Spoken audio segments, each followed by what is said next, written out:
Hi, my name is Jay Oza.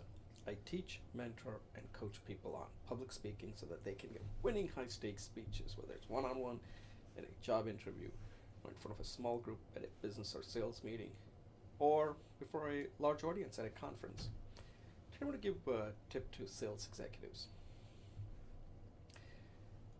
I am an avid listener of podcasts, and one of the podcasts I listen to is Accelerate by Andy Paul, and I think he does a fantastic job because he invites all these different sales experts to talk about specific aspects of sales, whether it's prospecting, closing, uh, having conversation, social media, you name it.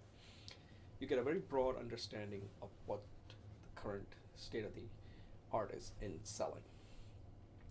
And at the end of the uh, broadcast, at the end of podcast, he asks these routine questions. And one of the questions he asks is very interesting.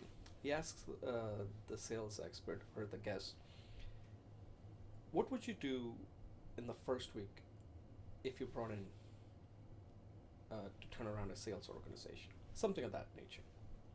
And people give all kinds of answers. So I'm going to give you an answer, what I would do. Because I think a lot of the answers, I'm not sure how useful they are, but like they're looking at the pipeline and all that. I think the first thing you really need to do the first week is to look at the history. You gotta know what's working and what's not, right? It sounds easy, but believe me, this is not that easy. But you gotta go deeper than that. You have to look at deals that have been won and the deals that have been lost, and see if you can find out if the reps can explain to you what they did from start to finish. In the case of winning, what made them win? And the question you can also ask is, what could you have done that could have screwed it up?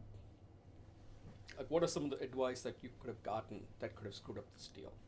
Which is important to know, because sometimes when you win, you think you did everything right, but there are certain choices you made that could have scuttled the deal. What were they that you didn't take or you didn't do? Or was this a deal you would have won no matter what? Because if that's the case, then that's great. You got a product that sells itself. And then on the other hand, you need to find out a deal that they lost, the rep lost. What did you do? What made you lose the deal? What could you have done that would have made you win the deal?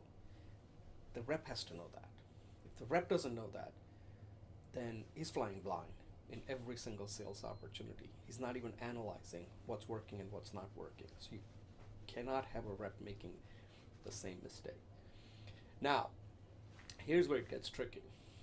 If the deal had a lot of people involved, then you need to take that one deal and just focus on the rep it's his deal.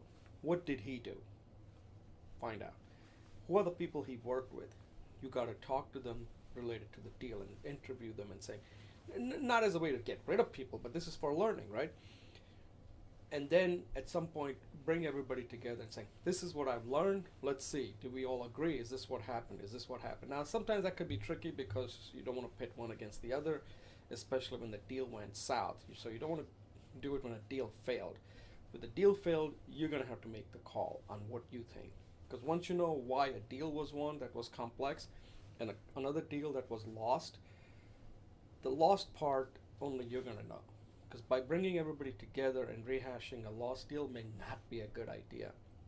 But I bet you if you do that in the first week and find out all the steps that they do, what they did well, what made them win, what made them lose, and even the deal that they won, what were the choices they made? Could they have made a different choice that would have resulted in a different outcome? And similarly, the deal that they lost, could they have made a choice that would have resulted in a winning outcome?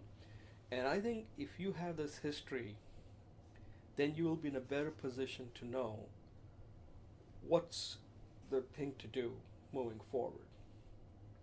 And at that point, you will get an idea if the sales organization has several reps, then you'll have a better idea who did what when it comes to winning. And is there some sort of a commonality? What can they learn from each other? So I think if you do that, you're going to be in a very good position to know very quickly what you need to do as a sales executive to turn the sales organization around. Without history, you're flying blind. So focus the first week on getting the history of the past, because that is a very good predictor of the future.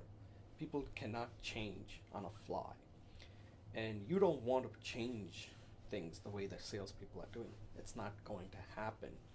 So you need to turn it into focus on here's what we need to do, and here's what we want to make sure we're going to do for the future deals, so you don't make the mistakes when the deal was lost.